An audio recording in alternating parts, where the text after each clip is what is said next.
way, let me introduce you to our featured speaker today. Arjun Pillai is a three-time founder and operator at the intersection of data, sales, and go-to-market strategy. With two successful exits, including Inset.ai's acquisition by ZoomInfo, he now leads Docket, an AI company backed by $20 million in funding. Formerly ZoomInfo's Chief Data Officer and EVP of Product, Arjun brings a builder's perspective shaped by early failures, large-scale data systems, and category creation. He actively mentors founders, invests in startups, and contributes to the broader tech ecosystem as a speaker and advisor. Arjun, welcome aboard.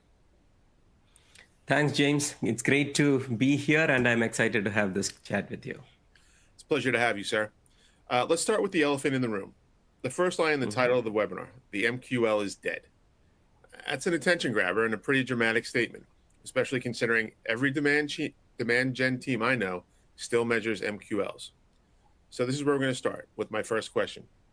Are you being an alarmist here? What makes you so confident that MQL is actually dead and not just, evolving? Yeah, of course it is a cliche. We want people to attend the webinar, but jokes apart, I actually believe that the conventional MQLs are dead, right? That's probably the right way to say it. If you think about the conventional MQLs, there are probably three things that have completely changed. The first thing is the traditional MQL systems were really optimized to capture contact information as soon as possible. You can even call them grabbing the email address in some form or fashion. My favorite one here, James, you may remember back in the day when Drift chatbot was out there, Drift had this line that says, may I have your email in case we get disconnected? That was the chatbot line, right? There's no way for you to get disconnected. You're on a website. You come after 365 days, the chatbot will be there, right? But they used that line to capture, grab, hoodwink, and get the email. So the whole MQL system was actually built to capture the contact information. That was the first one that I think is out. We shouldn't be thinking that way. The second thing is the depth of information of an MQL has always been evolving, right? Like in the 1990, a buyer had very little information about what they were going to buy from Oracle.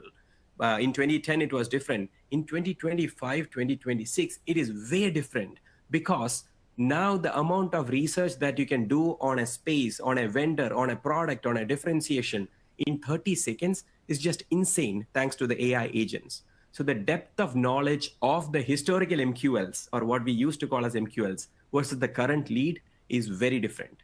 That is the second big difference.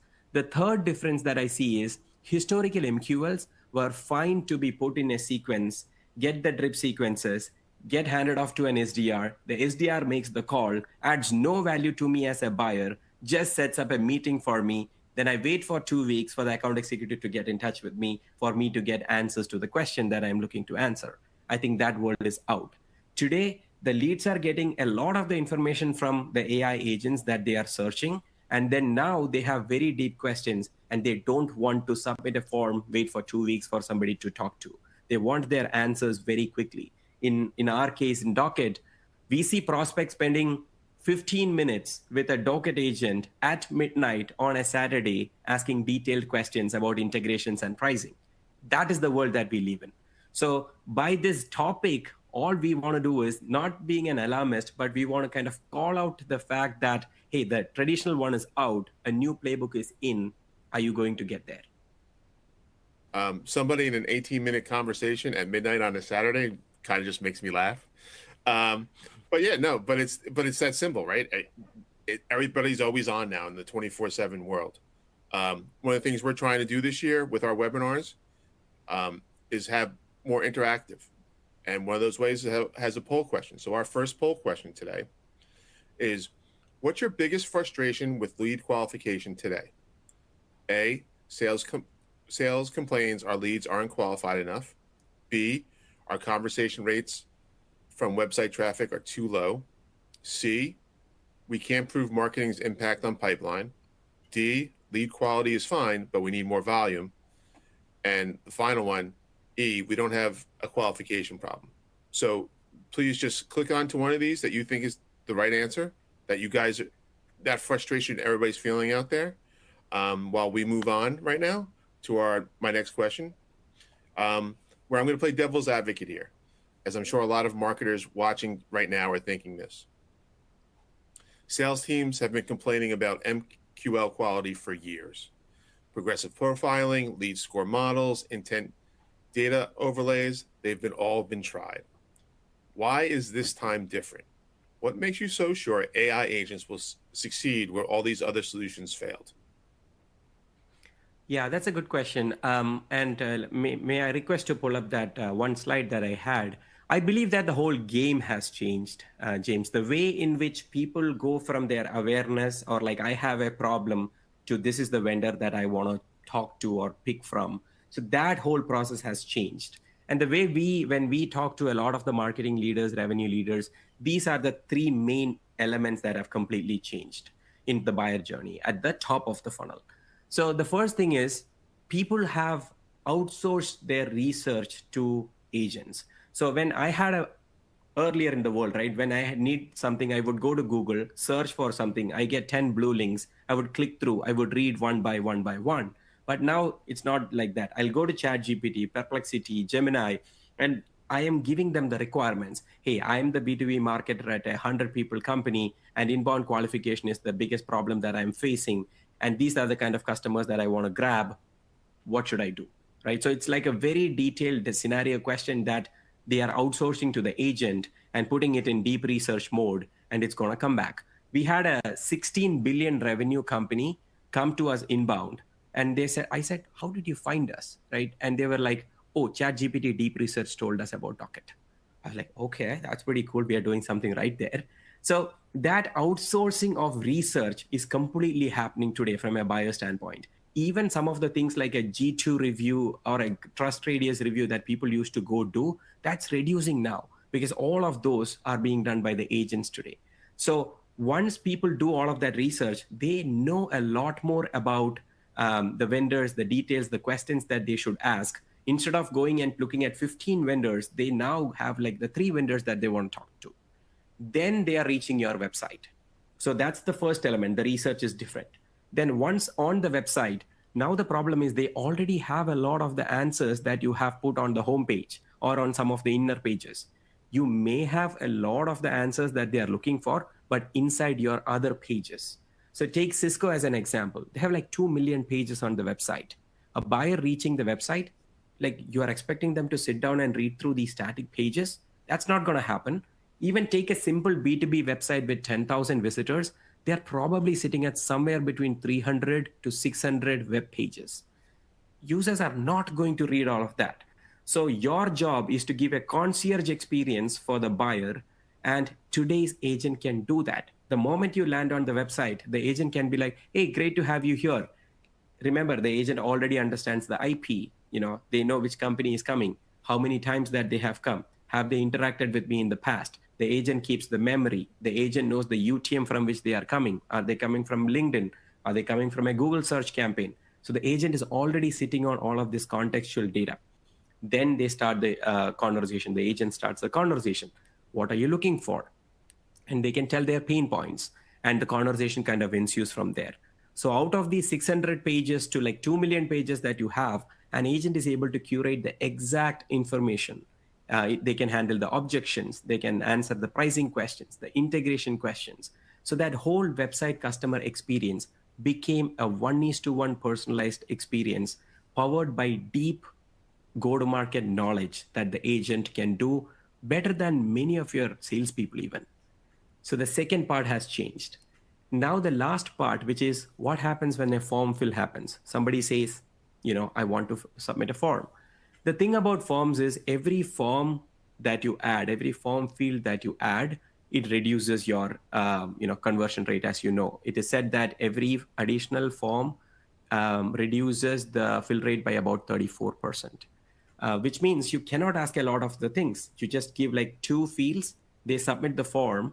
If you simply do a calendar routing from there, then your salespeople are going to get spam leads and they're going to complain about it. But if you add a lot of the form, then you will get less conversions. So what do? You deploy an agent right after the form fill happens. So when the form fill happens, the agent pops up and say, And the agent can also do real-time research on the company based on the email that just got submitted. So now the agent knows the company, what the industry, the segment, everything. An agent can have a more qualified conversation, ask the qualification questions, find the right Salesforce queue to route this person to, and book the meeting onto the right salesperson's calendar. So this whole experience from awareness to like booking of that meeting became super personalized across. And today it is possible because the agents have reasoning ability. They are actually intelligent. Remember the chatbots that were like decision trees where you had to click one button, go to this other button? They had zero intelligence to them. They were like glorified forms, so to speak, right? The technology did not exist. I'm not saying those companies were bad. The technology just did not exist. Today, the technology exists. So that is what is allowing this 1:1 experience. And that's why it's going to be different this time. I think overall what I got out of that is AI is speeding up everything, right? The customer is coming with more knowledge of what they want. And now when they want the questions from you, now you can give those answers better back in a quicker way. So that process that might have been 10 is now down to 2. Everything gets moved a little bit quicker. Is that right? Yes, and the agent can also ask the right guiding questions. Sometimes the buyer themselves don't know what they are looking for, and the agent can ask those 2 questions that will guide them even better. All right, so that brings us to our second poll question of the day. How are you currently qualifying website visitors? A, static forms only. B, forms plus basic chatbot.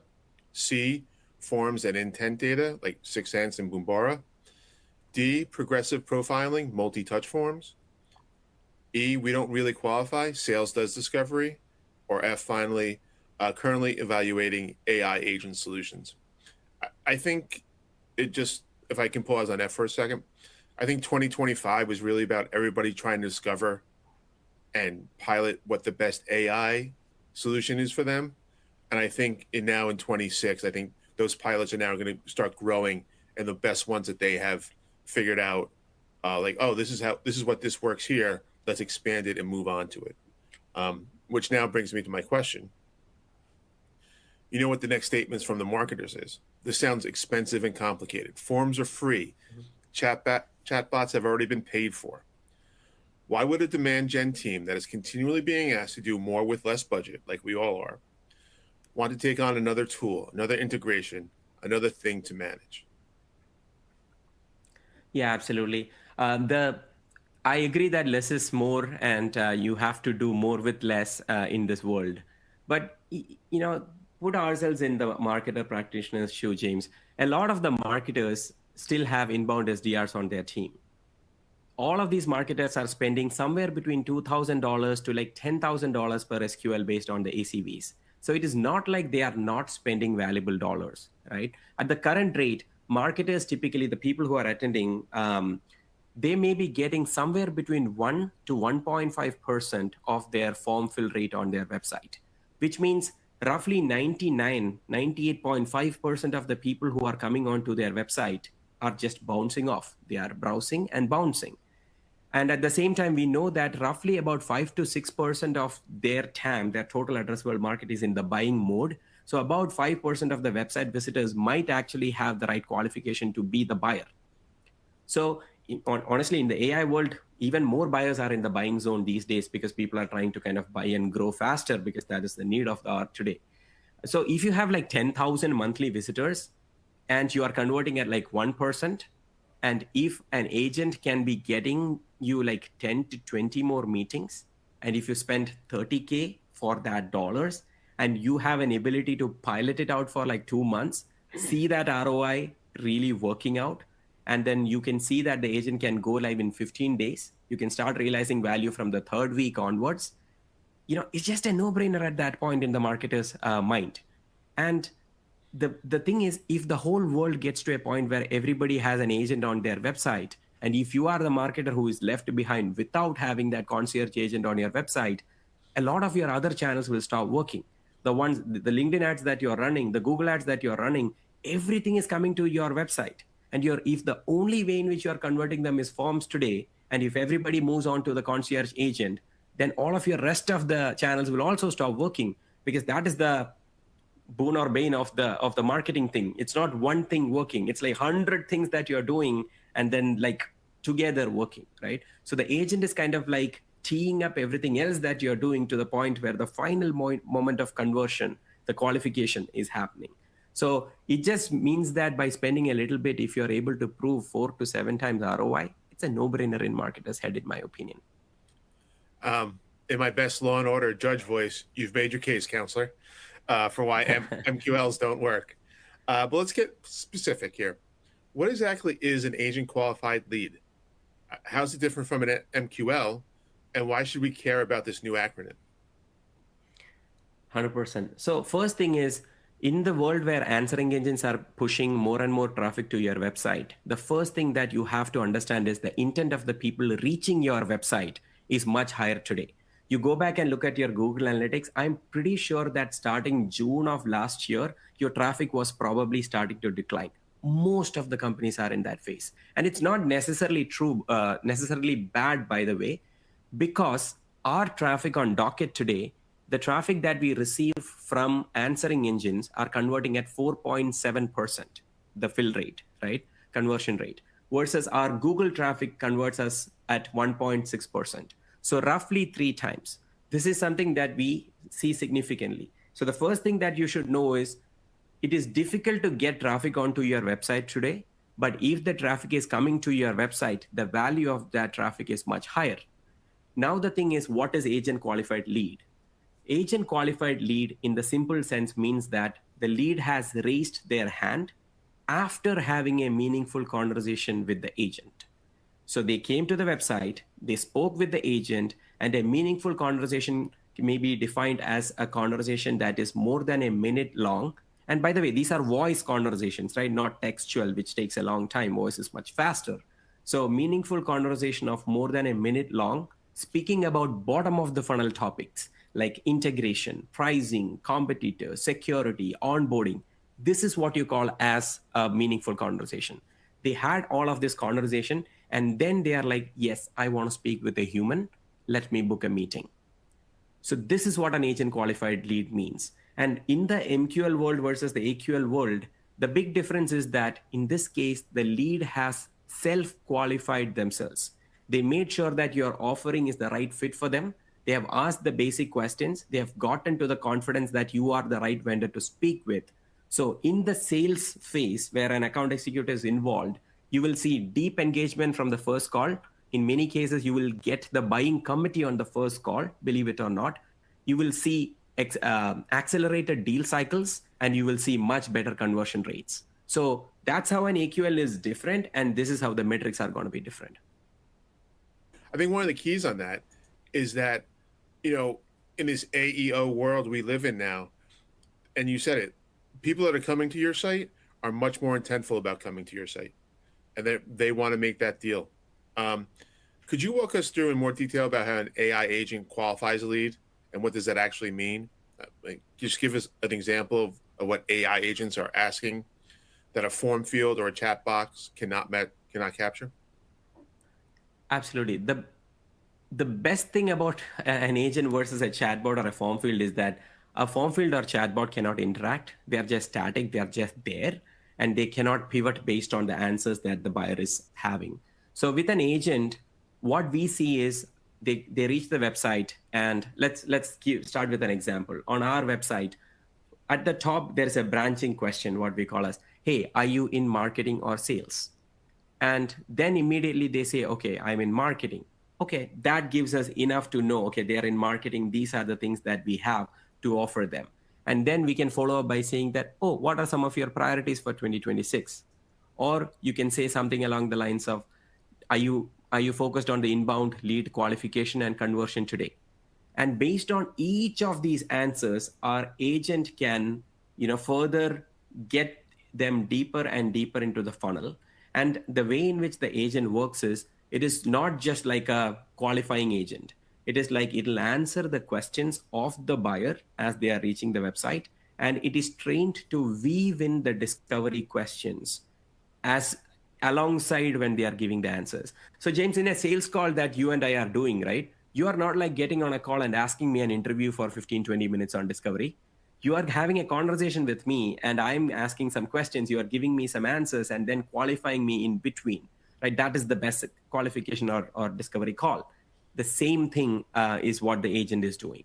So that is what a chatbot cannot do, a form field cannot do. And you will be able to get all the pain points, all of the next steps that these folks are looking for, the company details, the segment details, all of this, you will be able to get it together because the agent is having an active conversation.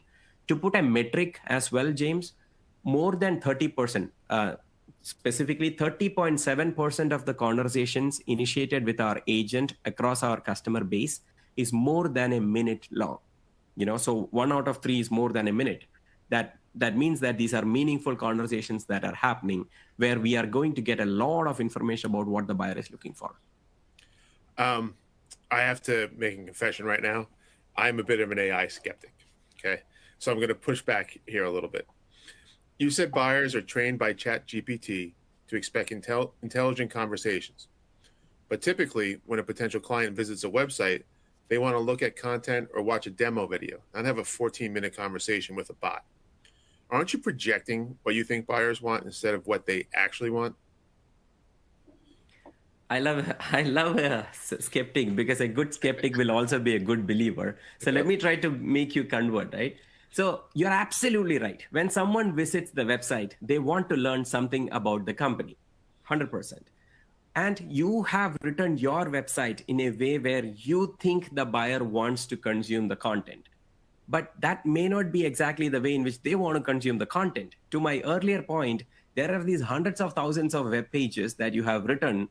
But I am looking for something very specific. I am using Chili Piper, Salesforce, HubSpot, let me add like Teams and, Google Suite, let's say. This is my tech stack today. My question is, how do you work with my existing tech stack? This is a very, very, very specific question. So I don't want to read through 200 pages to figure it out. I just want to ask that question to the agent, and the agent can now give me the right answer based on the hundreds of thousands of web pages, sales enablement collaterals, marketing collaterals. And by the way, the 14 minutes or 18 minutes of conversations that we are talking about with the agent, it is not just a question and answer. Our agent can speak in voice. It's also very a human-like experience where it has the ability to pull up slides as it is talking. It has the ability to pull up videos and demos as it is talking. So this 14 minutes that you talked about, James, it includes all of these things. It is almost like doing your first sales call with the agent.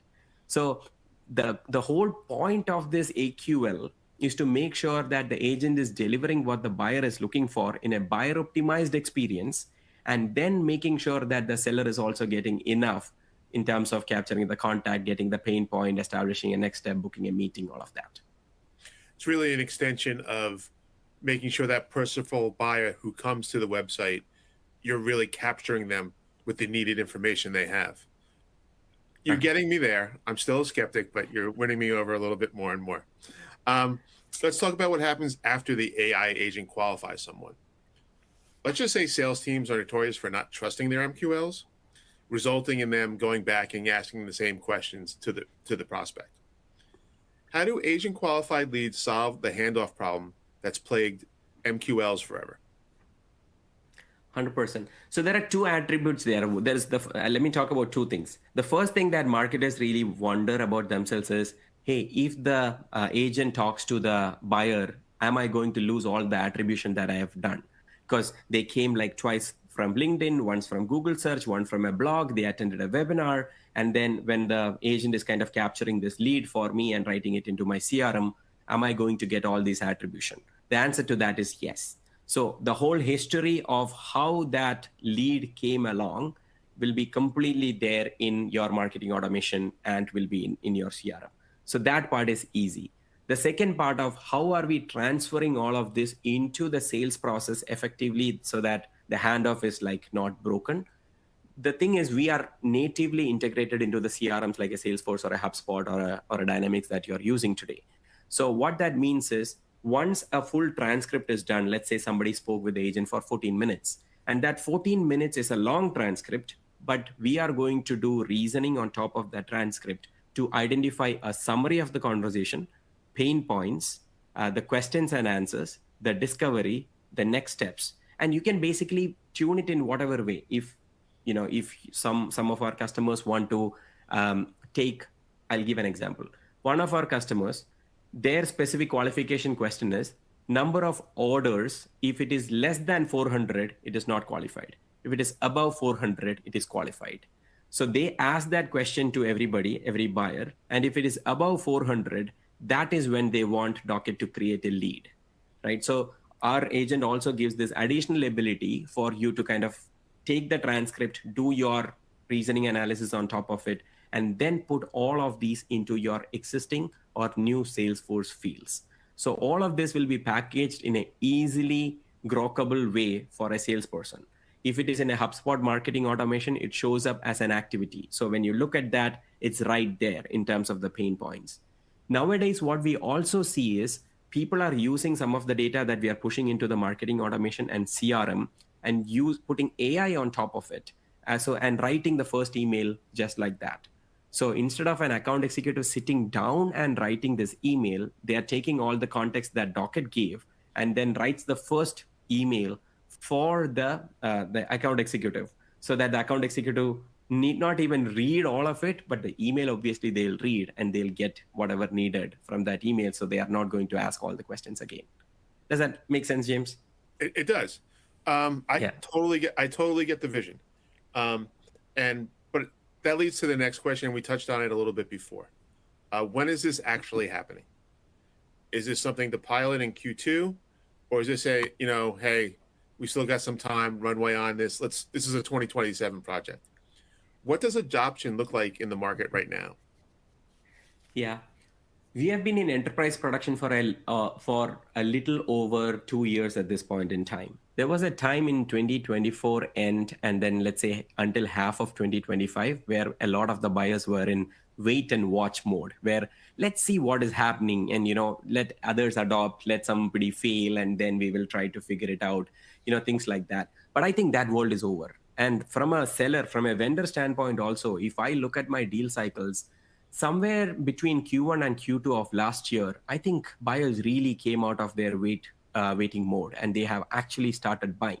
So in our case, we have so many customers using our AI agent today as an inbound SDR on their website today. On a daily basis, I think our product sees hundreds of thousands of website visitors across our customer base. We have thousands of conversation minutes and conversion events happening.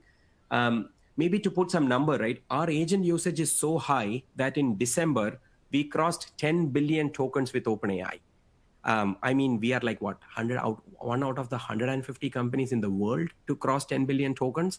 So 10 billion tokens is a lot of token processing, which means, we are processing a lot of these transcriptions and conversing a lot with the buyers. That is why we are processing a lot of these tokens. So it is already very much here. But having said that, it's still in very early stages. It's not like everybody else has adopted and you are like left, right?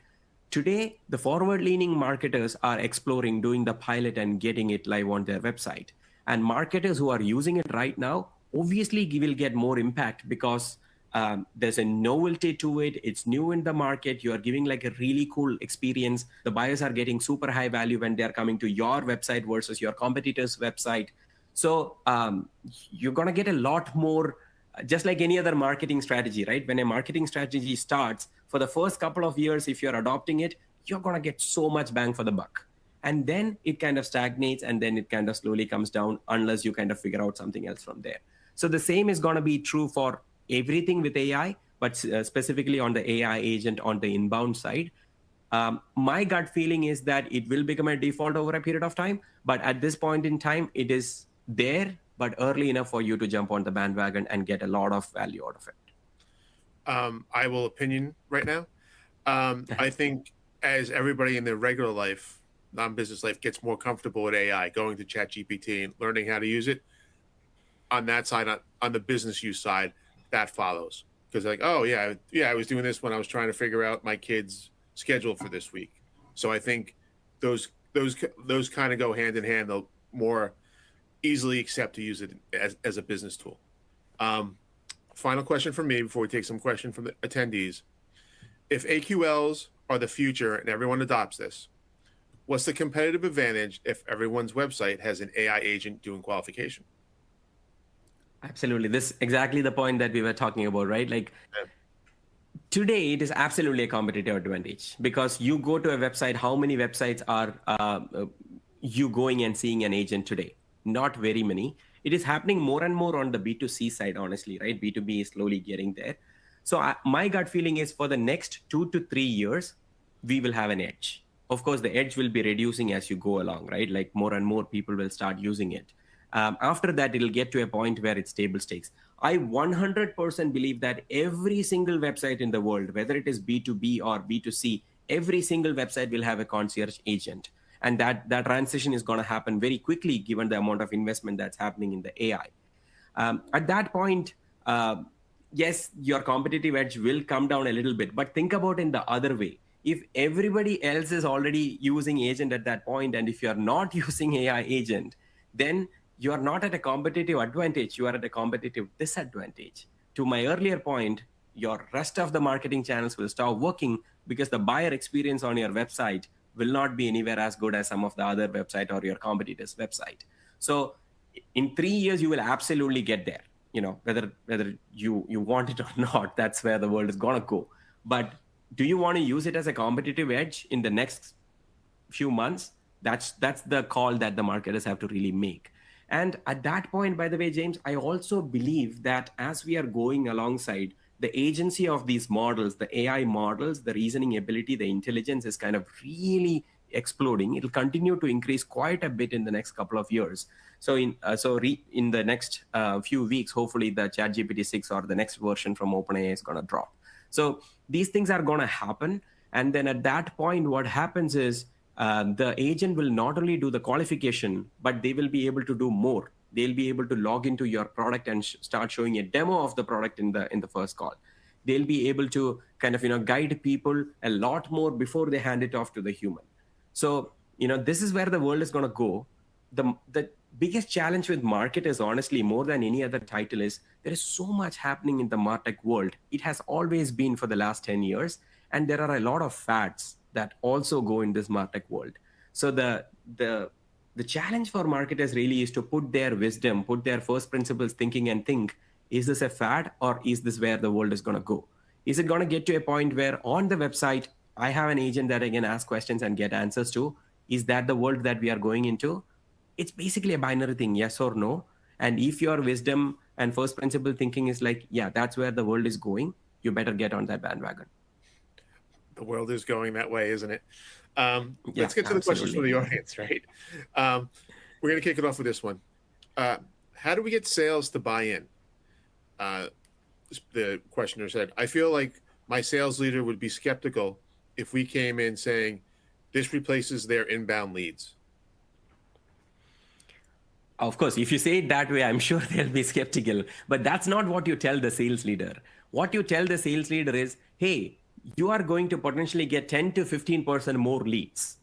And, remember all those spam meetings that your account executive's calendar is getting today? We will be able to reduce those spam and we will be able to increase the qualification of the leads that you're going to get. And when they are reaching your salesperson, they'll be a much more educated buyer. And by the way, you don't need to hire an additional headcount. Do you like that? Would you like us to deploy that agent? At that point, it almost becomes a world peace offering for the salesperson, right? Like, do you want world peace? A salesperson will say, absolutely. But again, the key here is don't take our word for it. As Docket, at least as an AI vendor in the space, we are doing pilots. And I am a strong believer that any AI tool that you're using, you need to go through a pilot, right? So don't take our word for it. Just do the pilot and show the results to the salesperson. The first ask to them is, are you willing to do a pilot? It's going to be a pretty lightweight lift on our side. I'm going to try this out for 2 months and I'll be able to come back with metrics for about 40 days out of the 2 months to you. At that point, we'll make the final call. Are you on board? Most salespeople will say yes. So that's what your job is, not to think about, am I going to do a 2-year agreement spending $250,000? No, you are thinking, am I willing to spend $4,000 or $6,000 to do a pilot? in a world where this is potentially going to happen, get the metrics and take myself to the leadership team to get my 12-month or 24-month budget. That's how you should think. 3 letters, ROI. That's what it's all about, right? That's Yep. what it, that's you figure it out, you show it how it is, and they'll be on board. That kind of leads into our next question: is what's your approach to data privacy for anonymous visitors? For all the practical purpose, James, buyers should think of us as a marketing automation platform. So everybody uses a Marketo or a HubSpot or a Pardot or an Eloqua today. Whatever is the kind of guidances that are guiding their privacy, data privacy, consent, that's what we are also using. So we cookie people in accordance with the consent policies of our customers. We do company level identification from the IP of the visitor. We do not do people level identification. So we take the IP and understand which company they are coming from, and whatever are the data retention policy of our customers. Some of our customers wants us to purge out the data every 30 days. Some of our customers purge all of their data, including their Slack data, every 90 days. We respect that. Okay, you want it to be purged every 90 days, that's fine. Some customers don't want us to collect any data unless the cookie banner is explicitly consented. Sure, we can respect that. So fundamentally, think of us as a marketing automation platform where you get the privilege to cookie them. That's already covered in your terms of service. If you go and read your terms of service, there's a line that says, we may collect information that helps us to advertise or market to you. Right, that line will be there in your terms of service. We come under that, and you are absolutely safe. We do not do anything else. We are GDPR compliant, SOC 2 Type 2. We are ISO 27001. I used to be the chief data officer of ZoomInfo. Basically, this was my life to make sure the data is taken care. So our customers are all set on that front.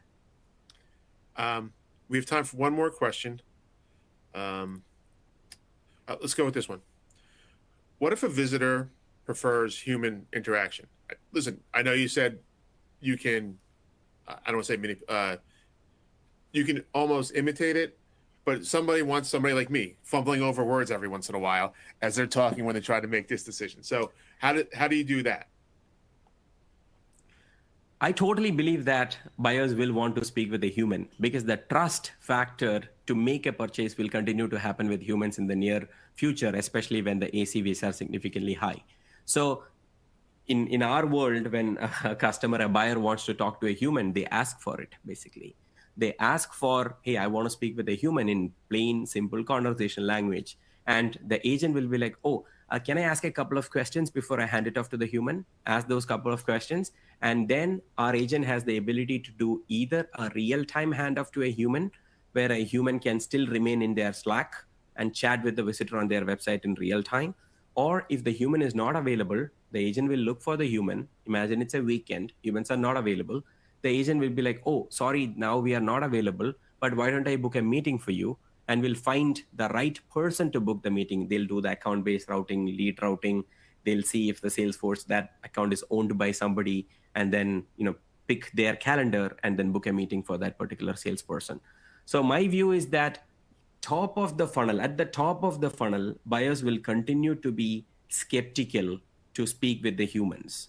But as they are progressing down the funnel, they would absolutely want to speak with a human, and that's the right thing to do. So the way in which we have built the agent is to take care of the top of the funnel needs and hand it off to the human with all the necessary context so that the conversation doesn't break. That's great. Really, thank you for your time. Do you want to provide any final thoughts before we sign off? Fundamentally, it's everything that we talked about, James. It is like the buying journey has changed. From the top of the funnel awareness to the consideration phase, things have changed. And today it is possible for marketers to give a curated 1:1 personalized experience for your buyers with a buyer centricity around the experience. So if you haven't started looking at the basics, like you have to be looking at account AEOs, we talked about answer engine optimization. You have to be looking at inbound qualification using an agent. You should be looking at inbound automation, meaning what happens after the form fill is done. So you got to be looking at these things. You have an easy 10 to 15% more leads to be unlocked there before you go and increase your campaign budget on all of these systems. So And if you want to test out any of this that I'm talking, honestly, just go to docket.io. You don't have to talk to any of us. The agent is right there. Click on speak with an agent and just talk to the agent. And if you like that experience, and if you want to give that experience to your buyers, that's the right thing to do. All right, John, thanks for your time. I just want to add that you will be at B2BMX, so we'll be able to see and talk to you more about this for anybody who wants to attend. And understand that AI is not going away. It's going to get in more depth and in more in the B2B world. I want to thank Arjan for taking time out of his schedule for such a great discussion. I really enjoyed it. And I want to thank all of you for taking time to join us today. It was greatly appreciated. Just a reminder, we ask for everyone to click on the survey icon to share your feedback on the session. Your input is extremely important to us. So before logging off today, please take a moment to share your thoughts to help us improve our future events. We'll have this session ready for on-demand viewing very shortly. You'll find an email in your inbox when it's ready to go. Thanks to Arjan. Thanks to everybody who helped pull this off today. That's it for today.